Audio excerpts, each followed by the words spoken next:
Good morning, everybody. Welcome to our Boll Morning Session online on deep dive on Azure Security and Networking. My name is Rudi Kubli, and I'm a sales engineer and team leader of the Fortinet sales team at Boll Engineering. During this session, we have a chat and Q&A function in Zoom. You will find it at the bottom of the Zoom window.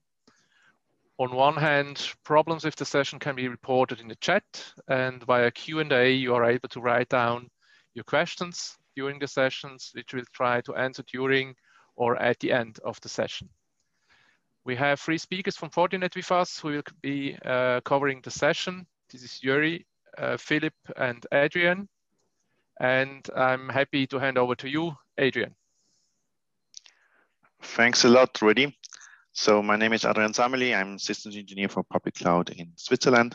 And this is more or less a follow-up session of the previous one on the 11th of May. So if you want to watch this later on, you can ask for a recording. This is no problem. Yes, today we have with us Yuri Vanhoff. He is the CSE for public cloud in EMEA and expert for Microsoft Azure with Fortinet. And yes, welcome, Yuri. And I give the word to you then. Okay, thank you very much. You should be able to see my screen, so let's dive in. As always, if there's any questions during the session, feel free to add them in the chat session, and we'll try and answer them during the session. That will make it more interactive. Today, as Adrian said, we're going to dive a bit more deeper into the Azure architectures. We're going to look at cloud on-ramp, how we can connect into public cloud, look into some performance licensing, how that all works, troubleshooting, and then finally some automation, depending on the timing and how much time we have today. So last time, I think as a refresher, Adrian dove into how Azure networking works. So we have virtual networks within there. We have subnets. Those look like on-premise, but how they operate, how they interact is a little bit different from on-premise. So we need to adapt ourselves into public cloud, into Microsoft Azure. Similar things happen in AWS, in Google, in Ali Cloud, in Oracle. They all have their own type of networking that is just a tad different. On the networking side and on Azure, I think we're blessed on how flexible it is compared to some of the others. But there are also disadvantages, of course. Now, typically what we see, we have what we call the Cloud Security Services Hub, and the Cloud Security Services Hub is a setup where we have a hub where we can scan all of our data using FortiGate, but also FortiWeb and all the other tools. And then we have the spokes with where you have your actual workloads. And those workloads can be in the same subscription, in the same tenants, but they can also be in different tenants, even in different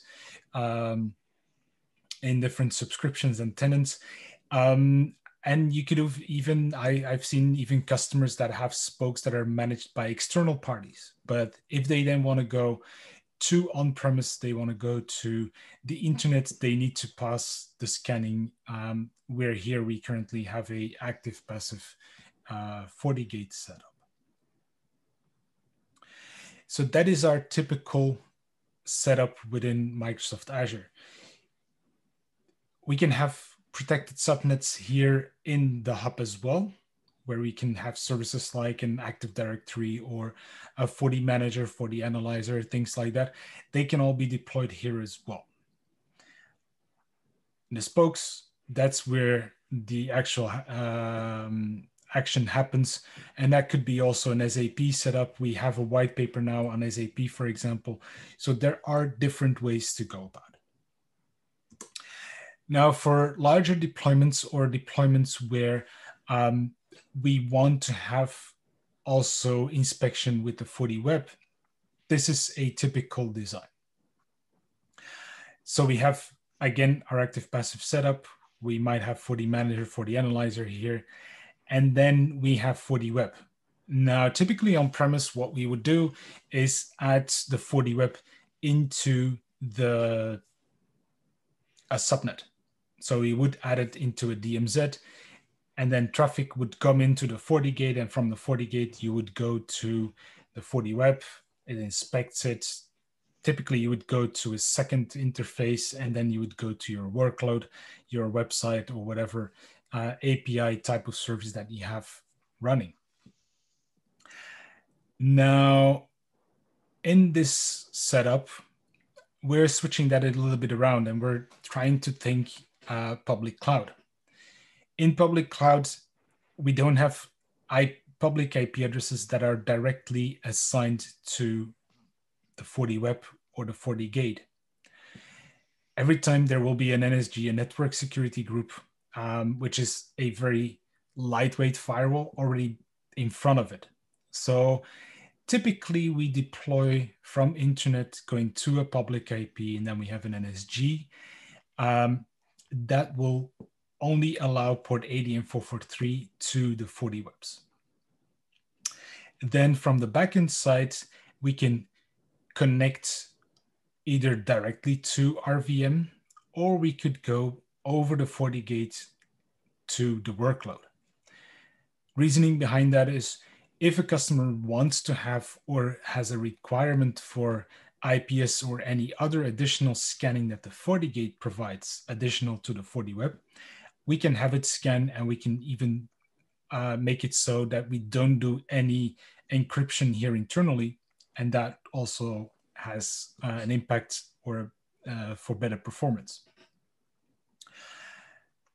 We also have customers, of course, that make this as such that it's in a DMZ here in this VNet, and then you would first go to the FortiGate and then to the FortiWeb.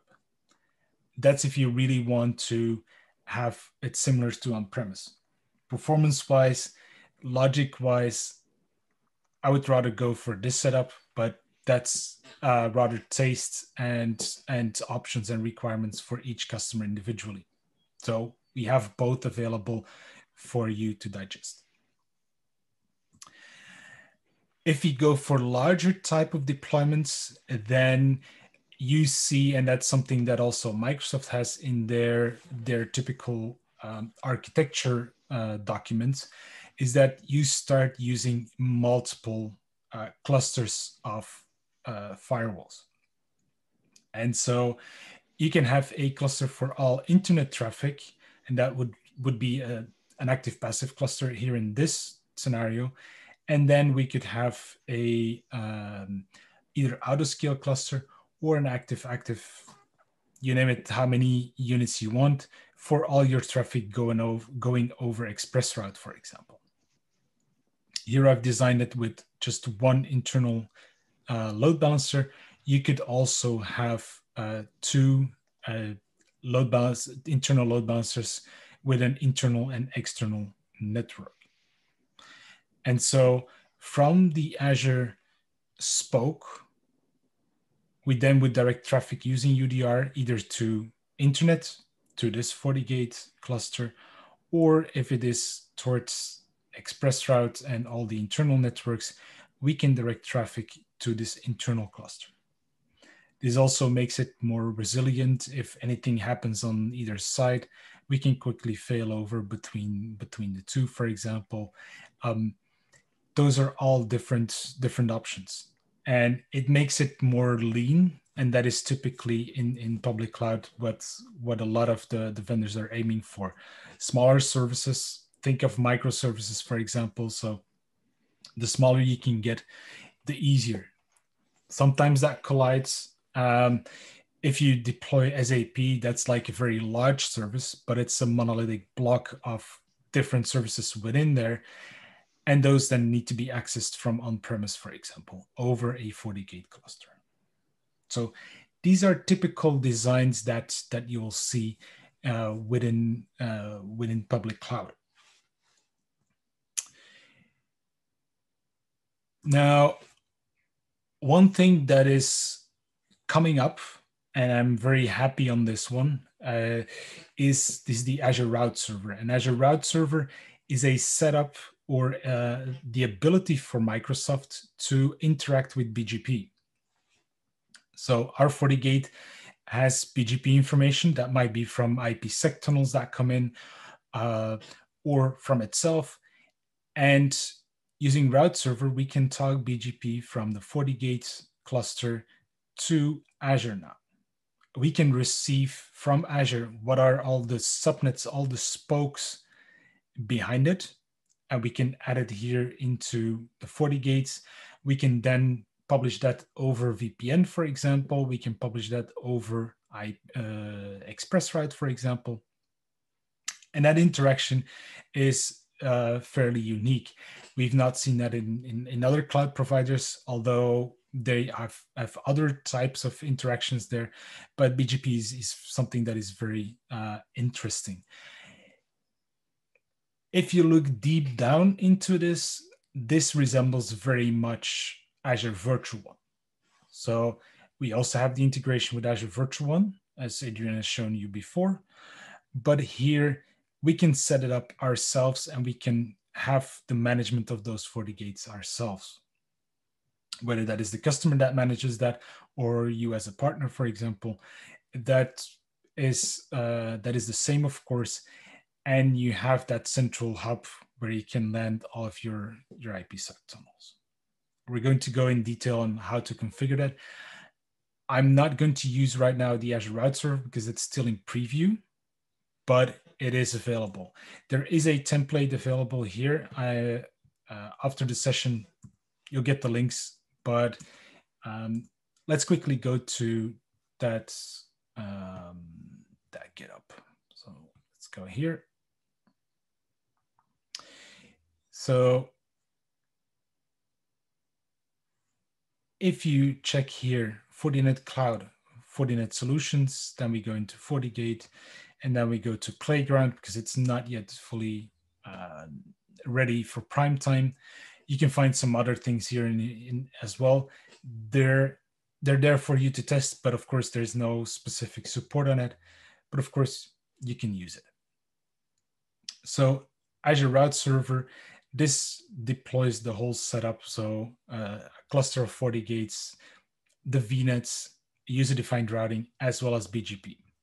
So if we scroll down here, you can also see the BGP configuration on the FortiGate side. So if we scroll down here, you can see we have the AS65005 for the FortiGate. You can adapt that. As well as these IP addresses, we retrieve them from the Azure side, and we configure eBGP with multipod so that we can connect from our network to another network where you have the BGP service from the route server. Additionally, we do publish the default gateway to direct that traffic automatically to the FortiGate. Now there's one bug currently, and we're waiting for Microsoft to fix that. And that is a bug regarding this default gateway. Currently, it is replicated. If we go back here to our drawing, it is replicated to all the subnets like this protected A. But if we have VNet peering to another spoke, currently that default gateway is not replicated. And that is something we definitely need. However, if we would have a VPN tunnel coming into this FortiGate, we receive BGP information from our peer on-premise, then that is automatically replicated to your VNet spoke. So that definitely will make this whole setup much easier, less UDRs to maintain. Deploying this can be done very easy using this, what we call Azure Portal Wizard. You just click on that and you can start your deployment. Similar thing, we just released our new entry for FortiGate. So if you go into create a resource and you search for FortiGate, before there were 3 different entries and nobody knew which one was which. So in here, you can see now we have Fortinet FortiGate Next-Gen Firewall, and you have your different setups.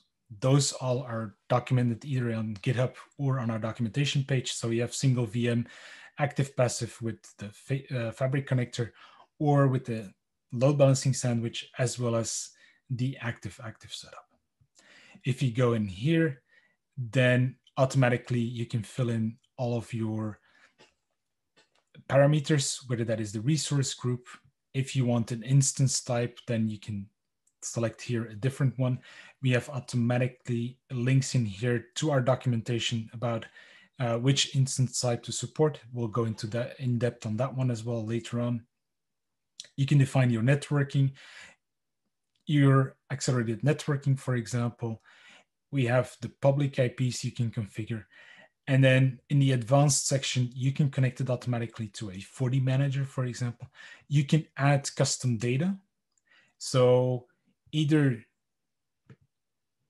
if we open that here, you can see what the configuration is that we push automatically. And here you see there's no BGP configuration. But if you want to configure something like config system global, and then set GUI theme, and then we could say this, then automatically that will be applied to both FortiGates. If you have your licenses already retrieved from support.fortinet.com, you can upload them here and automatically those licenses will be applied. So that is a new entry into the marketplace that we've added, and that will make life much easier. You want to use these or customize these for your own purposes, then those are also available on our GitHub. So if you go to github.com/Fortinet/Azure templates, you'll find those same templates. So single VM, active, passive, all available there. If you want to deploy inside of an existing resource group, then I suggest that you use this portal wizard. Unfortunately, Microsoft doesn't allow it unless the resource group is empty. So that can be done through the marketplace. Otherwise, just click here. And as you can see, we're just clicking on that. You'll get automatically into the Azure portal and you can start deploying. Do you want to edit the templates? You can do that from here as well. So all of that is available. All that flexibility is there for you to adapt. Good. So Azure Route Server is definitely an important one to go for in the future. Failover will also be quicker. We're also looking into active type of setups. Not yet there, but this might be an interesting one, depending, of course, on the release date, when it's going GA. Pricing, of course, is a major factor as well. Good. Any questions so far? Anything maybe that last time was not clear on when Adrian went into the basics of routing and so on? Just checking. There's nothing in the chat, but just shouting out. Okay. Then let's switch over to Cloud On-Ramp. So how do we get to our new data center? Because that's one of the big and important topics is how can we connect from on-premise to the public cloud? Because before, your data center might be in the same building or it might be very close by. What if our data center is somewhere in another country?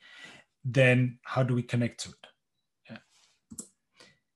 So that is where Cloud On-Ramp comes in. Now, of course, Cloud On-Ramp and your road might be very bumpy, as you can see here. How can we make sure that that traffic goes well? And that is where SD-WAN comes in, which is included and native inside of the FortiGate offering. So it is a feature. It's included into FortiOS. There's not a product or any additional feature you need to additionally buy or license. We can select the best path, and that can be based on an SLA, that can be based on parameters, that can be based on firewall policy parameters like source, destination, port, but also that can be done using the jitter that is on the line or the latency on the line. And based on that, we can direct our traffic as we would like. We also have full application awareness in there. We can do quality of service. And so typically, Microsoft doesn't offer any quality of service over ExpressRoute, but this is something we can do with an overlay, for example, over ExpressRoute. Of course, we have that overlay networking with the VPN tunnels. And then we combine that with all the next-gen firewall features and inspection. So this is our typical setup here. So we have a setup that we're going to go a bit deeper into, where we have an on-premise network. We have an ExpressRoute. Okay, we simulate this here using a VPN tunnel, but the behavior, how ExpressRoute works, is exactly the same as a VPN gateway, as well as a connection over the internet. If you want to test ExpressRoute and don't want to have like circuits, you can look at providers like Megaport, for example. They have virtual routers where you can connect to Azure environments or even Azure and AWS, and you pay an amount of money per month, of course, but it's cheaper than to get an MPLS into your building, for example. So for testing, definitely an option. Also here, we have our ExpressRoute and our internet, and those both are combined inside of the SD-WAN interface. So the setup that we've built is more in depth this one. So FortiGate goes to the router that will start our ExpressRoute, going to the gateway here, and that is the gateway, whether it is ExpressRoute or the VPN gateway. And then we direct our traffic into this internal load balancer. This is the same internal load balancer as the one here on the backend, but it is in a separate network, so routing will go directly over the FortiGate. And then your traffic goes to the VMs that are in those different networks. So to set up our IPsec tunnel, we need 2 extra rules. So typically when you set up your FortiGate, you will receive 2 rules automatically in the external load balancer. One is HTTP, one is a UDP rule on a very high random port that we selected. If you want to do IPsec, then we have UDP 500 and UDP 4500. That is because the load balancer in Azure doesn't support the ESP protocol. It only supports TCP UDP. And so that is something we're going to explore now. So let me switch here to my browser again. So what do we have? Let's go here into the resources, and we have a resource group, accelerate. So what do we have in here? We have 2 FortiGates, A and B. We have 4 NICs on each of those for an active-passive cluster. We have set them all up in an availability set. So that gives you that 99.95% of uptime and availability SLA. If you want the 99.99, you can go for zones. We have the templates available for zones for customers that want that. Take into account, this is something new. Microsoft has been talking about this for quite a long time, I think about 2 years now, about charging for interzonal traffic. And it seems that in July, they will start charging for traffic between two zones. So that is something to take into account, definitely, if you start looking at the pricing and so on. So next best thing is then the availability set. That doesn't have any charges between the zones. So if we look at the external load balancer, then we can have a look at the configuration. So we have our IP address here. That is our IP where we will terminate the IPsec tunnel. We have our backend pool with our, let me check here, is 5 and 6. So that is our external setup going to the FortiGate. And then we have our load balancing rules. Now there's one thing that is not apparent from here that is very crucial. For HTTP towards a backend server, we typically enable floating IP. And what that does is something similar to on-premise in load balancers. It's called direct server return or local triangulation. We will not do any nets on inbound traffic. So we have traffic that comes in from the internet, goes to that public IP here. The load balancer will pick it up with this rule. And as it's floating IP, it will just take the packet and send it to the backend FortiGate, which one is active.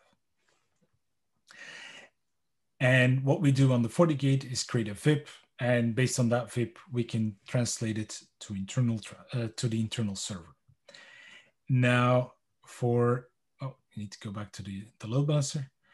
For IPsec, as it is a service running on the FortiGate, that is where we need to specifically have that configuration not use floating IP. It's the only service that you'll use, or if you have any other services that might run on-site on the FortiGate, like maybe DNS, then you would disable that, that floating IP.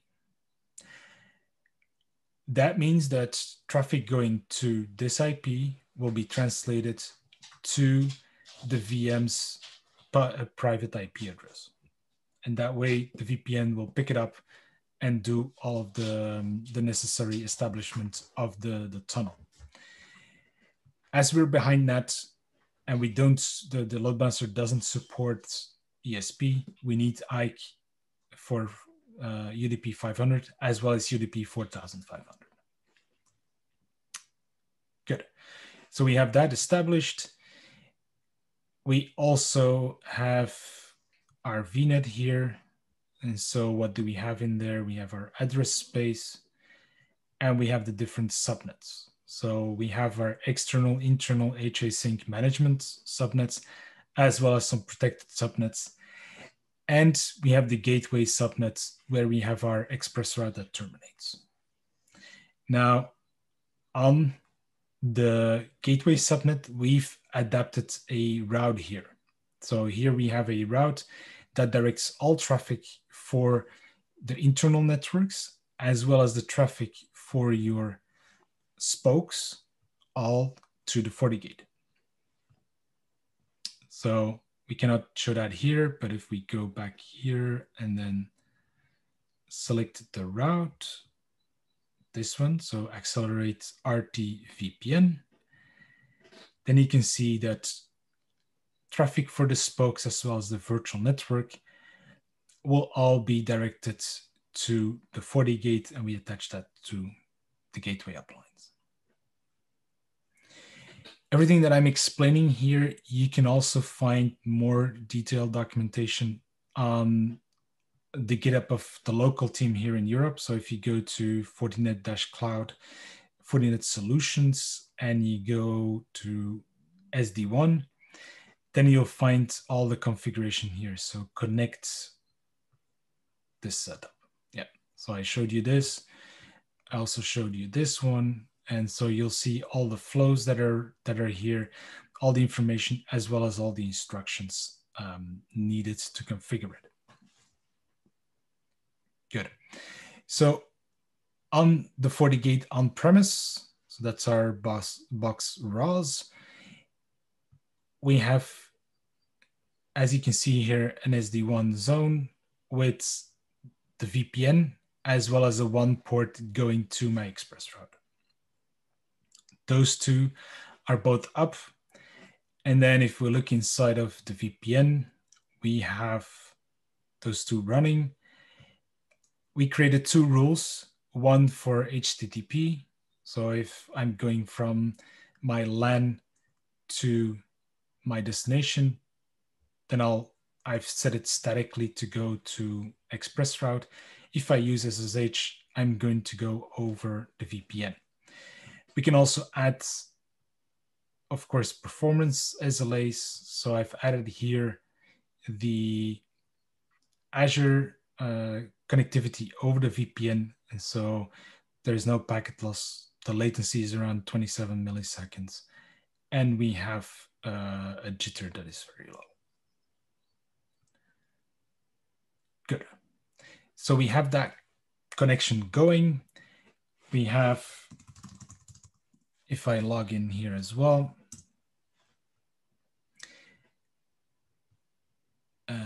later,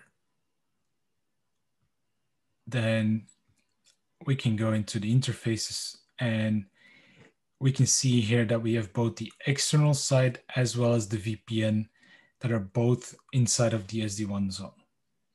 And so if I now pick up a session to my unit inside of the on-premise network, then I can do a connection to my FortiGate setup. And I can do that for 22 and 80, so HTTP and SSH. And so if we're going to look inside of the connection here, then in our forwarding traffic, so let's reload that for a second. We'll see here SSH as we've configured it over the VPN. That is how it's sent out. We don't do any NAT across the VPN, so there is no need for that. And then here, well, there's a ping running as well. So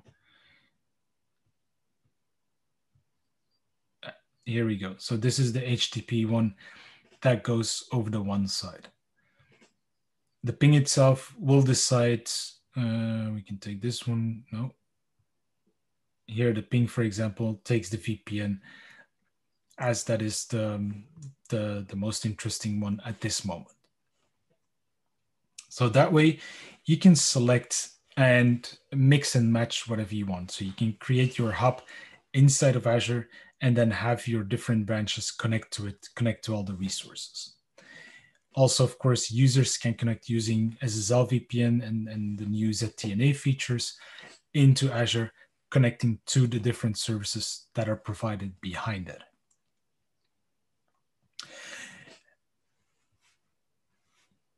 Good. One other thing that I wanted to show you in here while we're here in this setup is this is an on-premise unit, but I can configure the same thing here. Is our Sdn connector. So I have a Sdn connector created here. So I'm using a service principal because it's on premise. I don't have any connection with Azure. So I need to create a connection. And what I can do now is I can create firewall policies and dynamic addresses that are based on information inside of Azure. So if we look here at the tests, then I could just remove that and I could say, oh, I want the IP addresses of this internal load balancer. Or I want all the hosts that have a specific tag. So those are service tags. We'll get to that one later. But here, for example, we have tags. So I could say, give me all the IP addresses of servers that are Ubuntu. So we can do that. And I can do that on premise. I can do that within the cloud. Secondly, what is possible is, and that's an example here, is since 6.4, what we've added is this service tag. And that is something that is quite helpful. It interacts with the Azure Service Discovery API. And so all of the IP addresses that Azure uses for any of the services that they offer, in this case here, Azure SQL, but as you can see, if we do service tag, you can see these are all the services that Microsoft offers as information through that API. And so if you want to limit your traffic to that service, whether it is for a workload that is in cloud or it's a workload on premise, we can retrieve that information. So for example, Azure SQL, that's the one we selected, and I want all the IP addresses for West Europe. Once I click on OK, our Sdn connector will automatically retrieve that information. And after like 15 to 30 seconds, you'll get that information in here. If Microsoft changes anything, automatically this will be retrieved by our systems because we regularly recheck that information. So here you can see now that while we were talking, we've resolved now the IP addresses for any server that has the IP address, that has the tag Ubuntu. And so these are all the IP addresses reserved for that. And we can start using that in our policy. If anything changes, or if there's an autoscale cluster behind it, where you start with 2 and during the day it's 5 or 10 or 20, automatically those objects will be adapted and you always have the correct amount of IP addresses in there that are active. Not only just like, oh, this is a /24, that's where our services will be deployed, because what if somebody deploys in the wrong subnet with the wrong tags? They will have access. So that's something you want to avoid with that. Good. So that is where we have now established a full VPN connectivity as well as MPLS, and we can select based on that having a full SD-WAN setup. Good. Let's go back to our slides. Another thing that we see, we have made announcements with Equinix, for example, last year. So customers might also have branches that go to a FortiGate on-premise, and then they go to the network edge within Equinix, and then using express routes, they can connect into Microsoft Azure, for example, or any of the clouds. We also just released something very similar with Megaport that I referred to before. They also offer similar types of services. So that's another option in Cloud On-Ramp, depending on how far customers want to go with a provider, or they want to do that on their own with their own type of setup.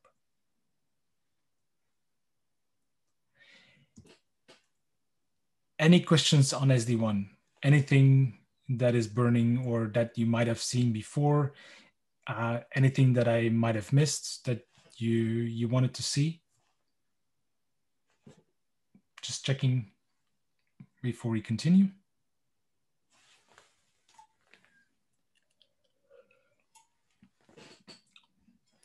Okay.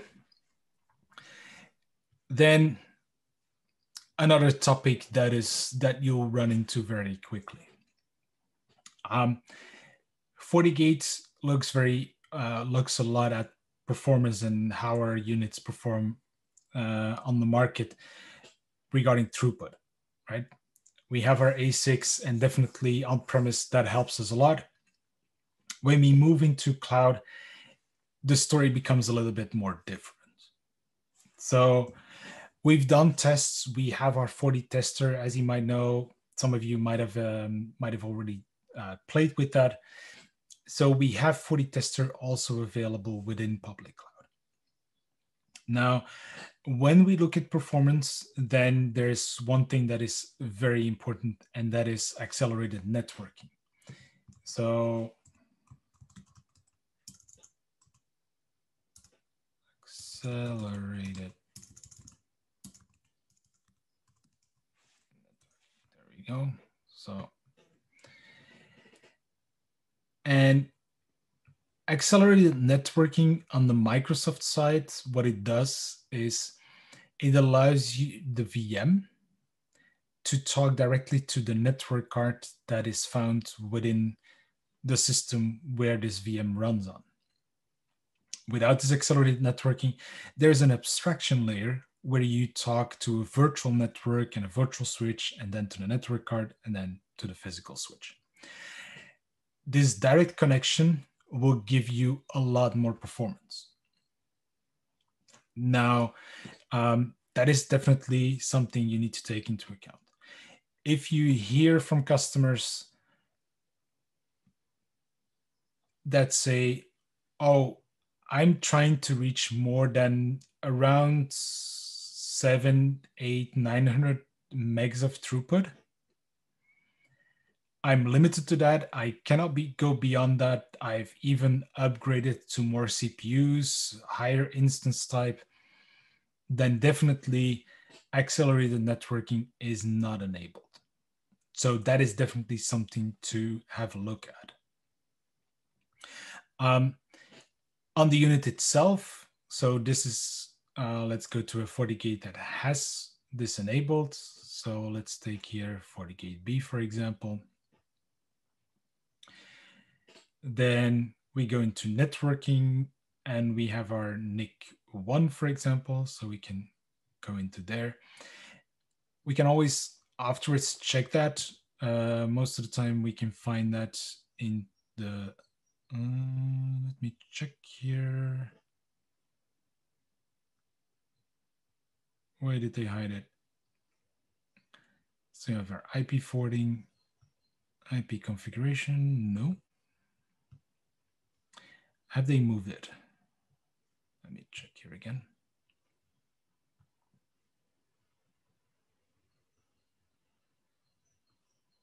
Now we have the MAC address here.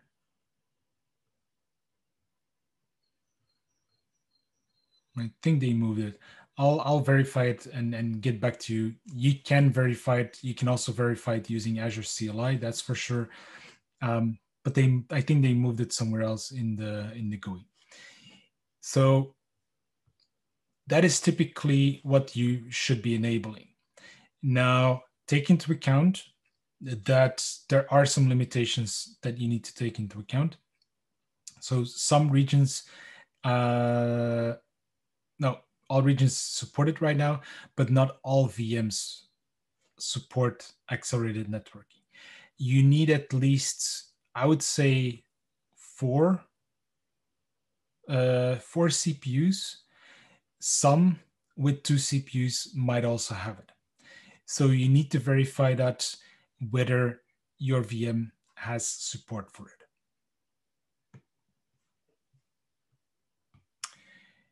Now, once we have accelerated networking on, you'll see that the limitations are a lot higher. So here, what we do in our performance test is typically run this several times, and then we have a number.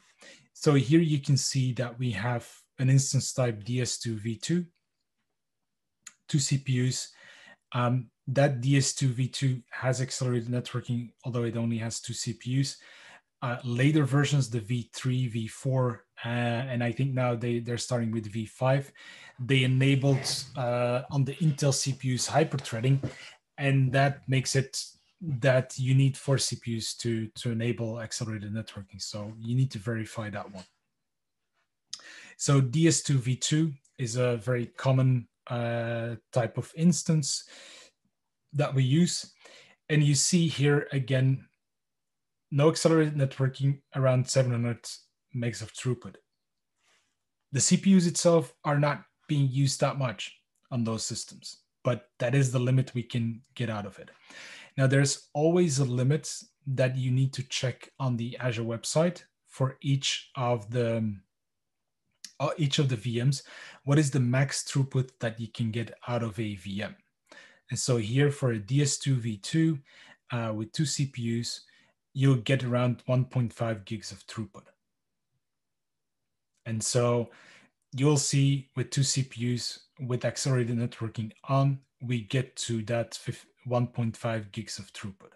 So that for firewall throughput, IPS as well, mainly because the VM is limited towards the backend system, towards the hypervisor. It's not a limitation on the number of CPUs or the CPU cannot handle it. It is just what the CPU can do.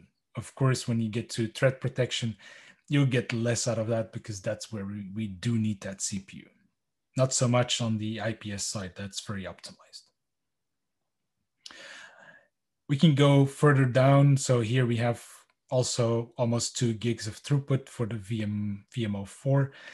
Now you'll notice that the curve doesn't go linearly up from 2 to 4 to 8 to 16, even to 32. We don't have the numbers officially published, but you'll see that the curve goes a bit flat when you get more CPUs. So there is also a limitation on that part. Also, what you'll see is that sometimes there are numbers where some of the throughput is higher than the firewall throughput. Here, it is very apparent, for example. So IPS throughput is higher than the firewall throughput. And that is mainly because of public cloud. You share your infrastructure, so getting all the throughut out of that is sometimes it will work, sometimes there's a lot of load on those systems and you'll get less of throughput. So we've chosen to just give you the numbers as we've done the tests. So here we get 8 gigs of throughput. That is what Microsoft expects out of an what is it here, DS16 V3. And yeah, we'll get around 5 gigs of throughput here for a single system, so a single VM with that of firewall throughput. If we go to IPS, we see a bit higher number. And so we might, if we redo it again, we might hit that 6 gigs, we might not. So it's not as logic as you would see on premise because there is a lot of abstraction behind it. So take that into account. Also, when you do your sizing. If it's not clear, feel free to connect with Philip and Adrian or get in touch with me, and we'll try and work out the sizing for your specific project. No problem at all. These numbers here, they come from the data sheet, so feel free to check the data sheet. If there's anything that changes, it will be you will find all the latest numbers there. So that is something to take into account. VM01 typically is not being used that much because there's also limits there. One other thing that I wanted to mention is that Microsoft has something called flow limits. And that is another one. I've not added that into the slides, but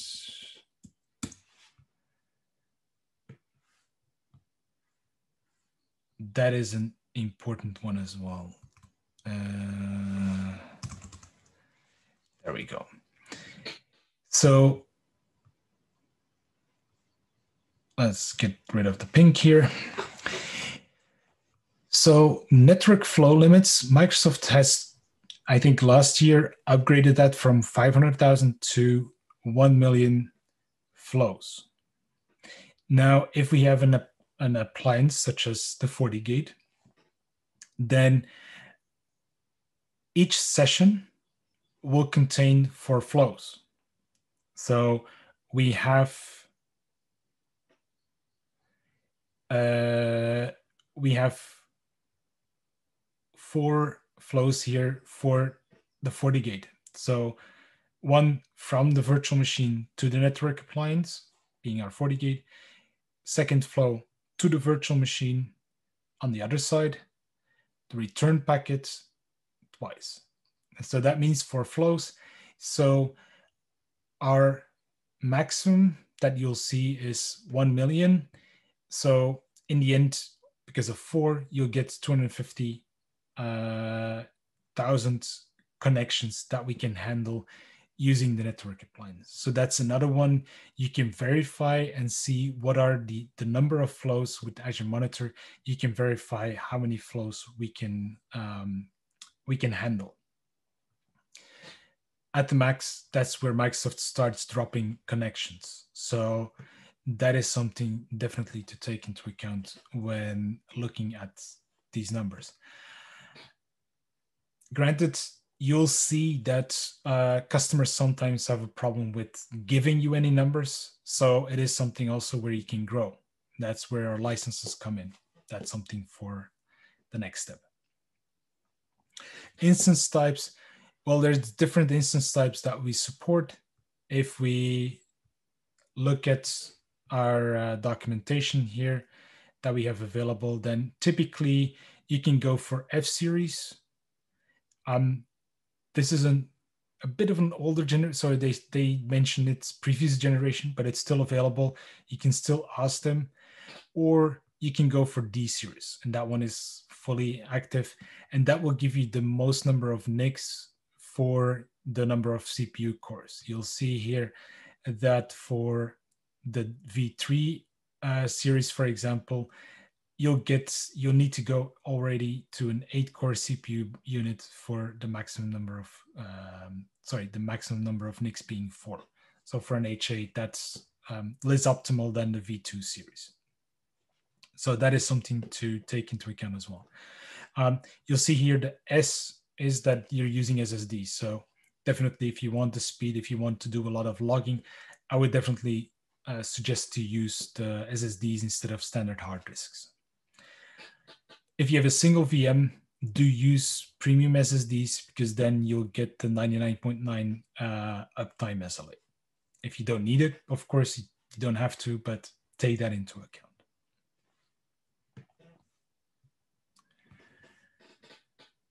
Good. So all the links are available here. So feel free to check those out. These are valuable resources when you do your sizing for your project. Good. On the licensing side, there are a lot of different options. So we have different initiatives that we see from the customers, and we have then the different offerings. And if you look at the consumption models, then we have different ways to consume. We could do it through the marketplace, where we have hourly, and public cloud EA or enterprise agreement is only for AWS. So we're not going to go too deep into that one. Pay-as-you-go typically is interesting when everything scales very quickly, or for tests, for example. If customers, once they have a stable environment, then typically you would go for the perpetual, so the VM license or VMV. We also have a term-based subscription. And then we have FlexVM, which is an enterprise agreement, or for MSSPs. And there you buy points. So let's dive into the term-based subscription. So before, what you had was you buy your FortiGate VM, which is a large chunk, and then you buy a maintenance similar to your on-premise devices. With a subscription, that is all combined together, and you pay per year a fee for your bundle. You can, of course, also take a contract for 3 or 5 years. Now, the good thing is that you can always upgrade that. So customers that do not know about public cloud yet, they want to start, but there's some doubts, there's some questions on how far they want to extend this, then they can start with a smaller license like a VMO2 or VMO4. And if they need more performance, they can always upgrade. And so there will be a code term, and we will make sure that that the customer can upgrade to a higher license. There are no downgrades, so it's not a model where you can flexibly scale down, for example. That also is a different architecture than we would go for an auto scale, or we would go for active, active, active, for example, and start mixing bring your own license. And that can be this subscription type license or a term or a perpetual license combined with pay-as-you-go, for example. So this is definitely an option that was very welcomed by our customers. Public cloud ELA, as I said, it's where you transact through public cloud, through the AWS marketplace. There's a lot of things that you need to sign up for and stuff like that. As we're focusing here on Azure, I'm not going to go too deep in there. So we have a very broad option regarding consumption, and that's key, of course, definitely in public cloud. So pay-as-you-go hourly, perpetual, that is the V license, typically best for long-term usage. If you have steady, predictable usage, and you might think, oh, I might upgrade, then the S license is definitely something to look at. And then we have the MSSP monthly subscription, that is a monthly paid, post-paid setup. And then we have the Flex VM, and that is where you buy a set of points with a limit, with a minimum of 100K, and then there's prepaid or postpaid depending on whether it's MSSP or a customer. And through our portal, you can request a license, and how long you use it, you will be deducted points based on the usage. And so that is, it should say here available. This is ready available right now. You need FortiGate 6.4, I think 6.4.5 to get this rolling, but it is very easy. You can just provision a new license, inject it in during your deployment, and automatically your FortiGate is licensed, and you start with your consumption. So that is on the licensing side. We have the flexibility with all the different options and different models that are available for you to use. Any questions on performance? Anything on licensing?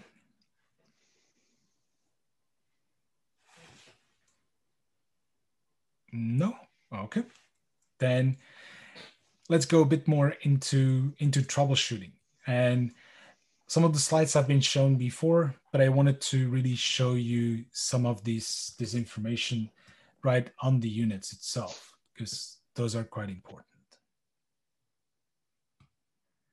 So let's take this FortiGate.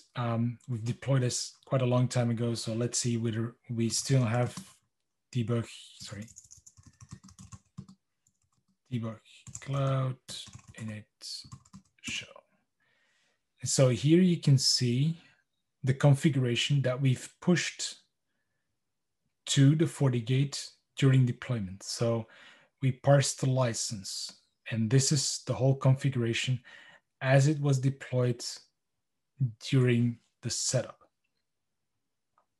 So that gives you a good information whether if you would change anything, whether you would add something, whether that is effectively deployed. So that is definitely a first one that is important.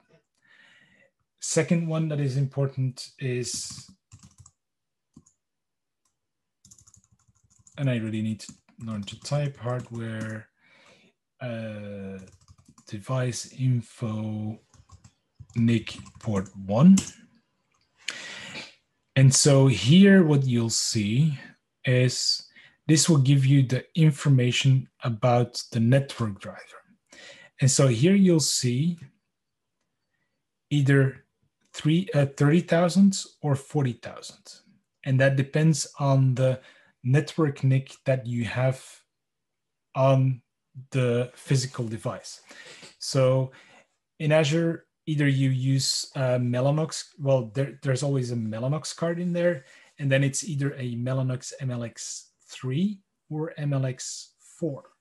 And if it's 30,000, it will be an MLX3, but I think in most regions, Microsoft has migrated to MLX4. And so that is the only supported driver at this moment. What we can also do is even CTL, I have config -a. And what you'll see here is that, so let's take port 1, make that visible. So port 1 has that information, but there is an SRIOV pseudo interface that is basically used to send all that accelerated networking traffic. So this one, the 0, works together with port 1. If we scroll down, number 1 will work together with port 2, and so on. So this is also a way to verify whether you have accelerated networking available. Good. So that's definitely an interesting one. Then on the another thing that we want to do is the Sdn connector. So let's just check here whether the Sdn connector has been configured. So you can see here it is enabled and it is up and running. So we can have a look in here. And from this configuration, you see compared to my system here, let's go back here. So to make it very clear, here we have configured an application ID. So it's what Microsoft calls a service principal. Here we have not, we have checked the box managed identity. And that means that within Azure, instead of using the service principal, we're going to use a managed service principal from Azure. So if we go back here and we take our FortiGate and we go to identity, then our templates automatically enable this. So the status for system assigned identity is on. What I can do now is, if I want access to this resource group or even the whole subscription, so I can take this one here, for example, and I can do access control, so IAM. I can do role assignment, and then I can say I want to have reader, because I don't need to change anything on the Azure platform, but I want to read it. I want to assign that to a managed identity, and then I can select members. And so here, what I can do is say virtual machine, and then I can select my FortiGate. And as I have 2, because each box has their own managed identity, I will now give them access, read access to my whole subscription. So if there is any tags, we will get to know them inside of the FortiGate. So once we select that, and then we assign that, we have this role assignment rolling out automatically. So that went very quick. You can see here, they have done some upgrades here. And so now it's much quicker than before. And so here we can check now our role assignments. So you can see here that this virtual FortiGate A even is contributor, but we selected reader. So let's scroll down for a second. Owner reader, there we go. So There's quite a lot because this is our test environment. And there's also a lot of stuff that we need to get rid of. But if you see here, this is our FortiGate B, has access as a reader. So that access we have this managed identity checkbox here. And so now we can start using that. What we can do from the backend is dreht test application AZD, and that will give you a few information. First of all, a list of the Sdn connectors and the filters. I don't think there's any filters here, but if we would look here on this unit, debug application AZD2. Oh, let's do that. No, sorry, debug. Sorry, the test application. That's it. AZD. So we only have, because we detect that we're not running in Azure, but we do have the filters and the connectors. So we have one connector that is running, and the update interval is 60 seconds. And so here you can see these are all the filters of what we need to find. So we have our test here that we configured with test server. And so similarly here, there is none, but we have more information here. So what we can do is, for example, show the information about the endpoint. So these are the endpoints that our connector can use. And if you would have a Linux box, you would be able to connect to all of these services with the correct API, of course. You can connect and get to know where do I need to connect to log into Azure? How do I get the Graph API? And the Graph API is where you get all the information from the Azure systems. And then metadata, that's 6. That gives you all the information. Where am I located? What is the VM size? So all that information is passed on to the VM itself, and that's through the metadata server. So you get all that information here as well. Good. Last one that is very important is the test application WA agent.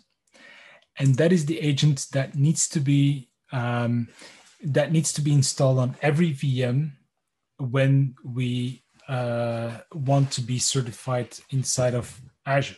And so that connects. You'll see that if you do TCP dump on the external interface, you'll see that connection going to Microsoft. And so that will give you all the information of this. Of the WA agents that you have running inside of Azure. Take into account it is baked into the firmware, so you cannot update it or change it or add any additional options. So it is baked in.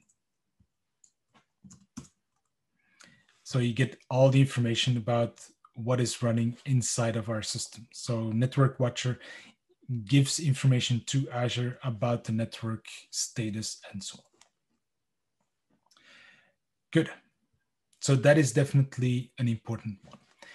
If we go inside of Azure, another thing that, that you might want to check, and that's the last one on the debugging side.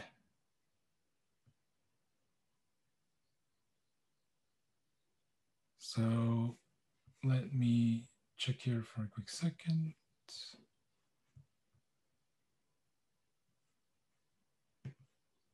Yes. So if we go to this unit here, this is our workstation in the backend. Then we can go to networking, and from the networking side,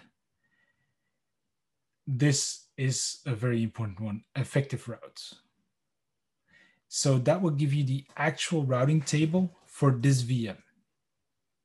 Azure will translate always from what you configure on a subnet to the VM, because they are spread all over the place, around 900 servers. So you don't know where it's at.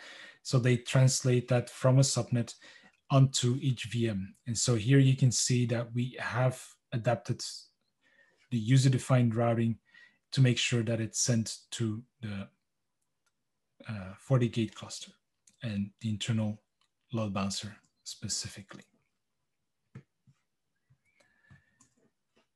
Good.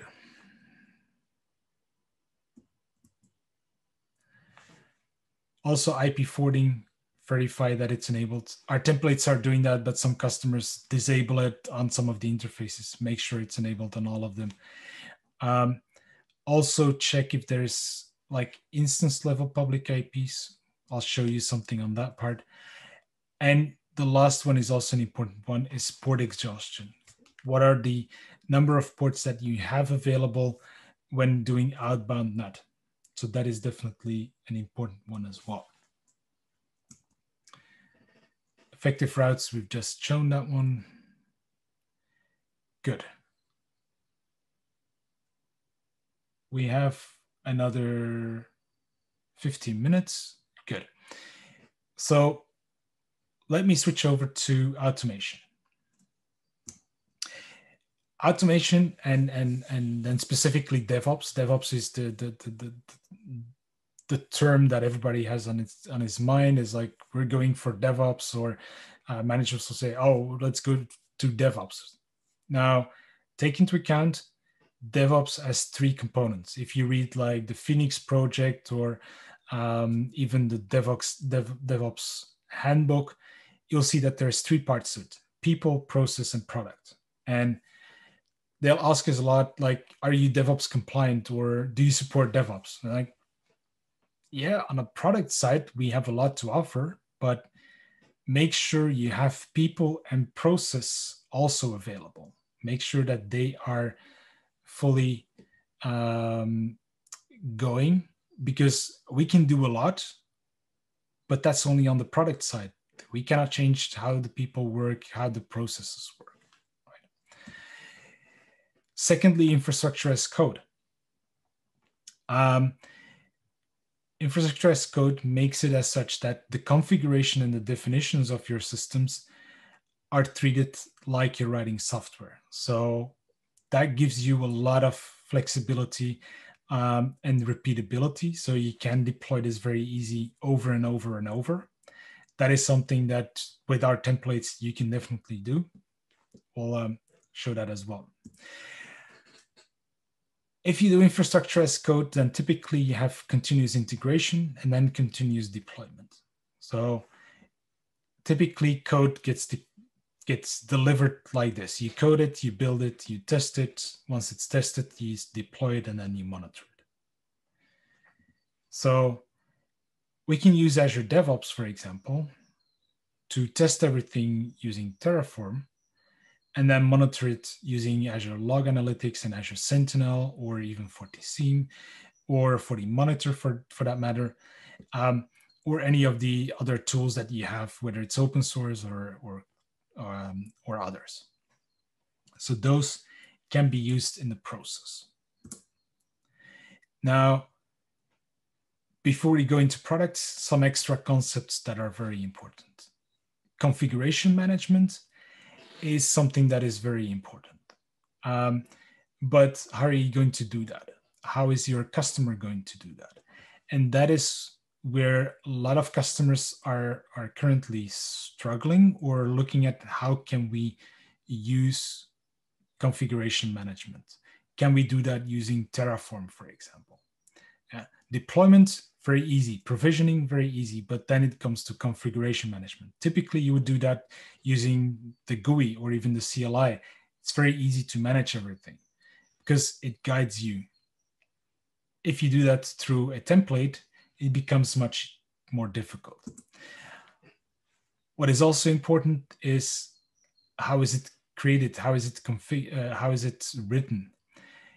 Typically, a script is imperative or procedural. It's like, I have a few variables, and then I say, this is the command to create it. And then the next command does the next thing, and so on and so on. So that is how you create it. What, and that is like an Azure template, ARM template, or bicep template or a Terraform template, that is where you define what and how it's created. You don't care. It's Microsoft or it's Terraform or it's AWS that figures out how to create it and what are the dependencies. So here we say, oh, these are the parameters, the name, the location, and it creates a resource group. But how it creates it, the tool will do that for you. If we look at products for that, then we have the typical Chef, Puppet, Ansible, and Terraform, for example, is more on that provisioning side. If we switch over to the cloud providers, we have AWS with CloudFormation templates, and we have ARM templates on the Microsoft side. We do provide all of these, even Terraform templates are available right now. We're also looking into Bicep, which is it's like a language that is easier to read and that translates into ARM templates. Now, all of those will do provisioning, and then you can start doing configuration on top of that. Many choices. What do we see in the field? Well, Azure will definitely, a lot of customers will use ARM templates. If it's multi-cloud, we see a lot of Terraform, sometimes combined with Ansible. So what I'm going to try and do is give you a bit of an overview here. So let's get our browser back here. And let's take this one here. So this is our development environment, so Fortinet Cloud. So if we look here at a single VM, you'll see here Azure pipelines. And what I'm going to do is open that up in a new container because it's in a different setup. You can have access to this on your own, so you can verify all of that without having to do that specifically with credentials.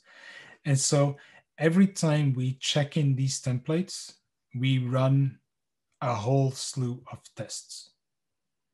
So let me go in here. So you can see here that we download SSH keys to log into the units. So we check out the everything from GitHub, and then we run our tests. What do we do? Well, first of all, we have what is called ARM-TTK, and that is a tool from Microsoft to validate an ARM template. So we validate everything according to Microsoft. So that's the first thing we do. And then we do our own tests. We check that all the files that we want are available, that all the resources that we want to deploy, that they are available. We check whether all the parameters are available. And then we do a test deployment, which is the same as in the Azure Marketplace. If you do review, it will run the same very quick test. If everything succeeded, then it will do a full deployment. And so then it will deploy the whole setup. And then we will actually access the system and we'll get output. So we'll get information like, give me the configuration from Cloud-Init. Give me all the other information that is in there. So all of that is retrieved and we have that afterwards as a reference. As we don't run this in production, of course, we clean up the whole deployment. In the case of a customer, this can, of course, be deployed and left like that. If they want to redo this, then, of course, the test can be, or the deployment can be rerun. So that is where we're using Azure pipelines. If you want to see more on that, you'll find here all the source code for what we're doing inside of our GitHub. So Azure pipelines, you'll find it here. So these are all the steps that we're doing. And so here it runs a script called invoke pester.ps1. And so that one can be found here. So invoke pester And then Azure Deploy contains all of the tests as you've seen.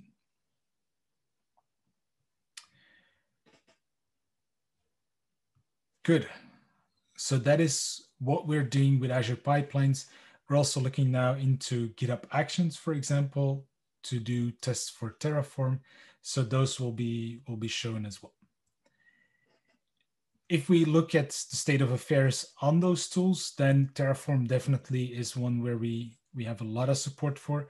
So first of all, the third parties. So Microsoft Azure has their own APIs built into Terraform, and we can use that to deploy inside of the customer's environment. Secondly, we have a provider on our own for managing a FortiGate or FortiManager and providing new policies, providing IPsec tunnels, and so on.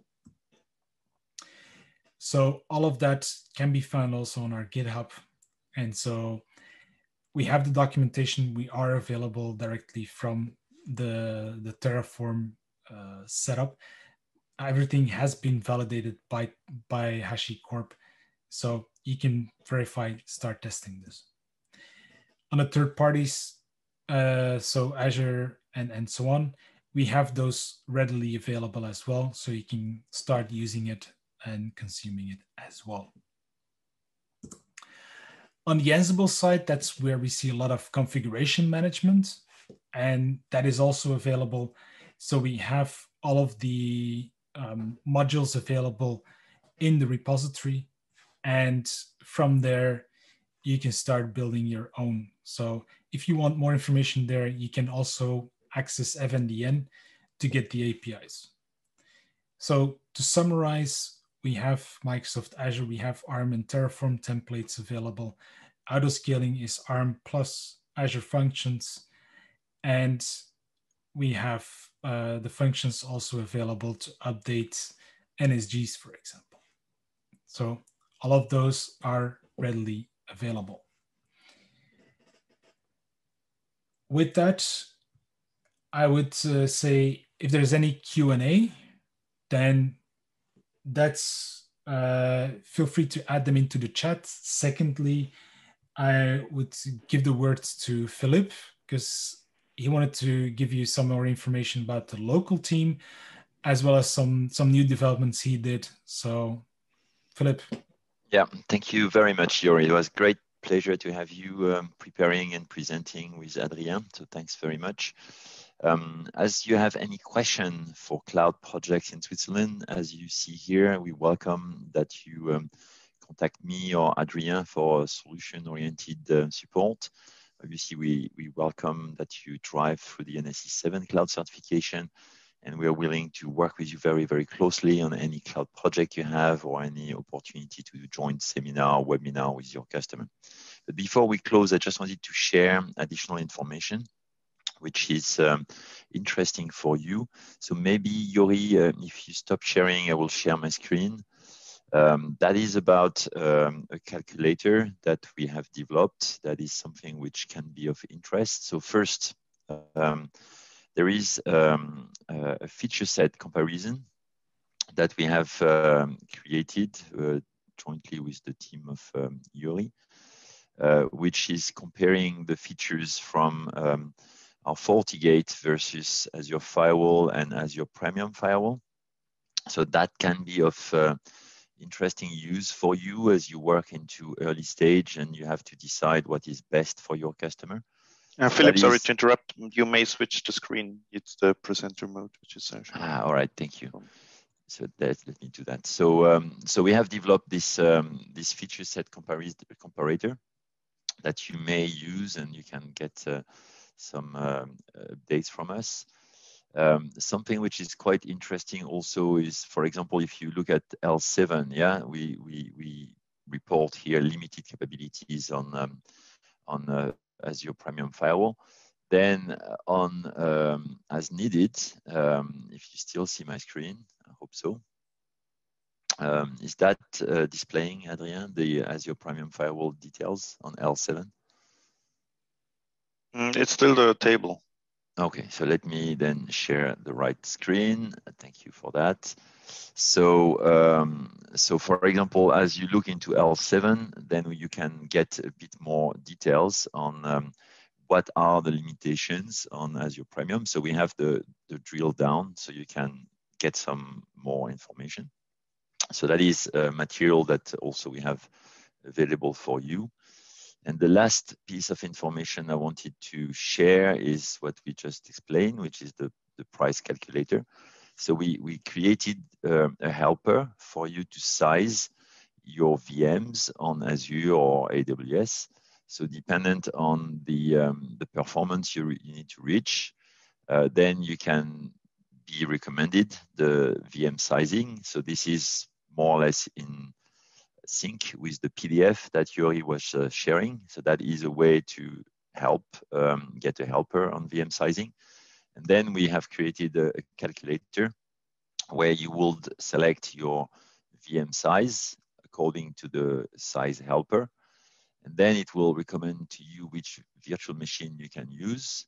And then it will calculate the price dependent if you have a single firewall or a cluster with load balancers upfront or load balancers upfront and a backend. So you will select a few, obviously, input on the Dropbox here, and then it will calculate the price on a yearly basis for the firewall FortiGate according to the VM selected, and the same on Azure Firewall, Azure Premium. So you get quite a good preview on where we stand in terms of the price that your customer will pay for using the different firewall.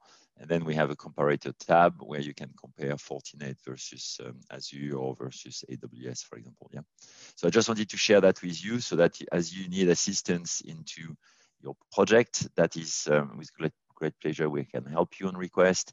And again, feel free to contact me or Adrien anytime so we can support you the best. Yeah. Thanks very much for joining this session today. Very pleased that you are obviously working with us on Azure projects, and very keen to help you forward. So don't hesitate to contact us anytime with great pleasure. Back to you, Rudy, so you can close the call. Yes, I have a question regarding your Excel sheet. Where do we get the table from? So we can obviously work with you in pricing and comparing. So the best is you contact me and I will be working. We can do a half an hour quick meeting, and then we can size together and we can price it as needed. Yeah, I think that's the best approach for now. Okay. Then I check the chat. We have no more questions and no more questions in the F&A. Okay. Then I think we can close the session. Thank you, Yuri, Philip, and Adrian for their interesting presentations and demos. And thank you all for attending the session. And I wish you a good time and stay healthy.